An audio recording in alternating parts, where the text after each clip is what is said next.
Over the past few years, you have certainly heard the term teacher-centered and student-centered, to which we associate words like teacher-centered, teacher as transmitter of information, knowledge, rote learning, passive learning, individualism, closed questions, programmed response, acquisition, pretext.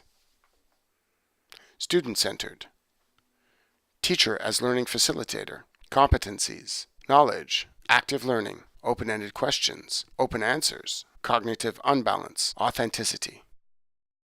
To which paradigm do you subscribe, teacher or student-centered? And in essence, what are the differences? In a teacher-centered classroom, the role of teachers is clearly defined. They transmit knowledge and know-how to the students. In this case, only the information that is considered relevant to passing the course is taught. The students, or passive learners, receive this knowledge primarily through lectures and other traditional forms of teaching. They then consolidate their acquisition through exercises aimed at fulfilling one or two previously targeted objectives. Teachers here seek to develop the procedural accuracy of experts in their students. Then, teachers assess students' ability to memorize knowledge using closed questions on tests. These questions have very clear and precise answers, allowing for little or no critical thinking. Student ability is measured through the capacity for rote learning. There are many interesting elements that have been brought out. For instance, the use of practical exercises as well as memorization may lighten the cognitive load of our students. This is minor compared to the fact that there is very little reinvestment of learning in everyday life once students are no longer sitting on school benches. Some researchers state that this leads to an ever-widening chasm between school and reality. The question is, how do we lessen that gap? In a student-centered classroom, teachers become facilitators of learning and mediators, helping students develop competencies in the given subject. Content knowledge is considered to be a tool to help students navigate through the real world, since it is there that they will apply that knowledge through their competencies. Active and engaged students take part in projects, research, or challenges, and most often call upon their creativity to perform tasks. Students use higher-level thinking abilities like analysis, the aforementioned creativity, or evaluation.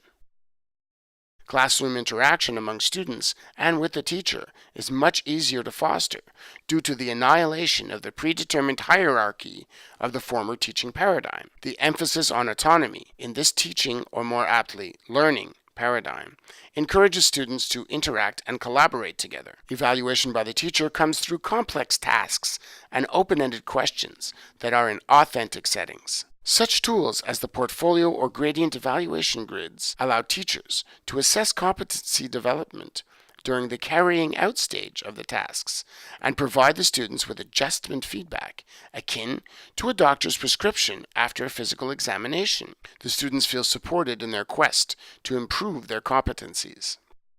Is student-centered learning so much better than teacher-centered? Well, there is certainly no reason to throw the baby out with the bathwater. Certain elements of teacher-centered learning have always worked well and continue to today. What the student-centered paradigm offers are new methods that bring the real world into the classroom and therefore tie in with the students' everyday lives. Here is a simple way to help you to recycle and reuse your current pedagogical material to better fit the student-centered learning paradigm. When teachers want to change their pedagogy and methodology, it is necessary to take a hard look at their current practice. The 3 C's of change.